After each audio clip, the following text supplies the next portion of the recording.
Assalamualaikum warahmatullahi wabarakatuh. Pada video kali ini saya akan bahas bagaimana sih kalau kalian sudah tidak kuat bayar pinjol. Tetapi ada 4 hal yang kalian perlu hindari kalau nggak ingin DC lapangan pinjol itu datang ke rumah kalian secepatnya. Jadi simak video ini sampai habis. Teman-teman, dalam video ini saya akan membahas beberapa hal yang sebaiknya dihindari agar tidak langsung didatangi oleh DC debt collector lapangan dari pinjaman online atau alias pinjol. Nah, kita tahu ya, pinjaman online telah menjadi pilihan populer untuk mengatasi kebutuhan keuangan yang mendesak karena ketersediaan dana secara cepat dan persyaratannya juga minim. Namun seperti hal dengan semua bentuk pinjaman, penting untuk memenuhi kewajiban pembayaran sesuai perjanjian yang telah disepakati. Ya, sayangnya tidak semua orang itu dapat mengelola pembayaran pinjol dengan lancar. Ada yang gagal bayar, mungkin banyak kebutuhan, mungkin juga banyak alasan yang lainnya.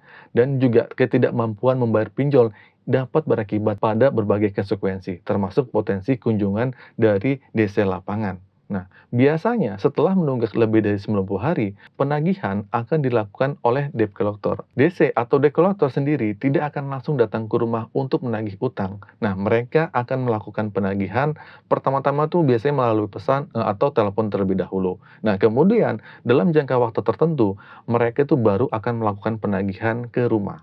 Namun ada beberapa hal yang bikin kedatangan DC pinjol ke rumah kalian tuh lebih cepat dari biasanya. Kenapa seperti itu? Nah, jadi begini, kalau tidak mau hal tersebut terjadi pada kalian, sebaiknya hindari 4 kesalahan yang kalian harus dihindari.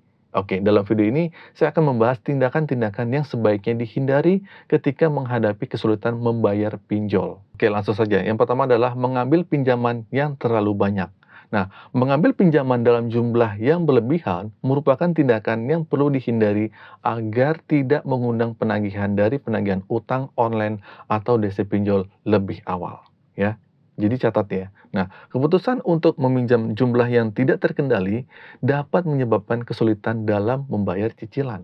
Dan ini akan menciptakan situasi di mana debitur menjadi target prioritas bagi penagihan utang online kalian.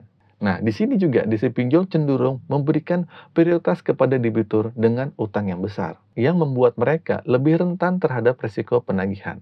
Nah, sampai situ kalian paham ya. Jadi, oleh karena itu, sebaiknya hindari mengambil pinjaman dengan jumlah yang tidak sesuai dengan kemampuan finansial kalian. Agar kalian tuh dapat mengelola pembayaran cicilan dengan lebih mudah dan mengurangi resiko terlibat dalam penagihan yang intensif.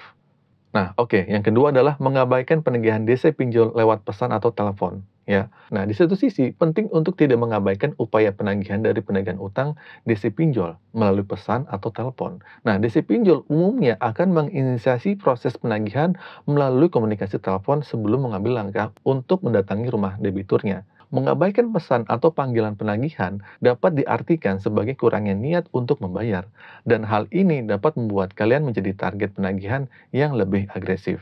Jadi, DC pinjol itu cenderung menganggap serius tindakan debitur yang tidak merespon pesan atau telepon penagihan telepon, dan sebagai respon, mereka mungkin segera mengambil langkah untuk melakukan penagihan secara langsung ke rumah debiturnya atau nasabah yang sedang gagal bayar itu. Jadi, untuk mencegah penagihan, intensitas penagihan dalam masalah lebih lanjut, sebaiknya tetap responsif terhadap upaya penagihan melalui pesan atau telepon. Komunikasi terbuka dengan pihak penagih utang itu dapat membantu mencari solusi yang dapat disepakati bersama.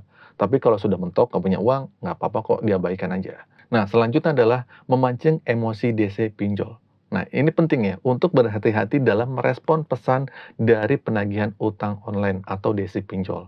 Dan hindari memancing emosi mereka dengan sikap arogan juga. Meskipun secara negatif atau arogan dapat memiliki konsekuensi serius nih, seperti memicu reaksi emosional dari pihak DC pinjolnya sendiri gitu. Karena DC pinjol juga manusia ya. Nah, jika emosi DC pinjol terpancing, ada kemungkinan besar bahwa mereka akan mengambil langkah ekstrim juga, seperti mungkin akan langsung mengunjungi rumah kalian yang sedang gagal bayar.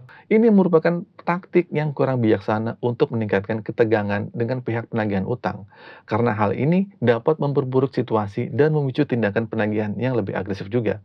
Jadi sebaiknya pertahankan komunikasi dengan sikap yang sopan, santai aja, nggak perlu emosi, dan juga kooperatif. Nah, jika menghadapi kesulitan dalam pembayaran, sampaikan hal tersebut dengan jelas dan ajukan solusi yang dapat diterima bersama. Mungkin kalian juga bisa nego bunganya ataupun pakai cara-cara lain. Nah, jadi mempertahankan dialog yang terbuka dan menghindari konfrontasi emosional ini dapat membantu mengelola situasi keuangan dengan lebih efektif dan mencegah tindakan penagihan yang berlebihan.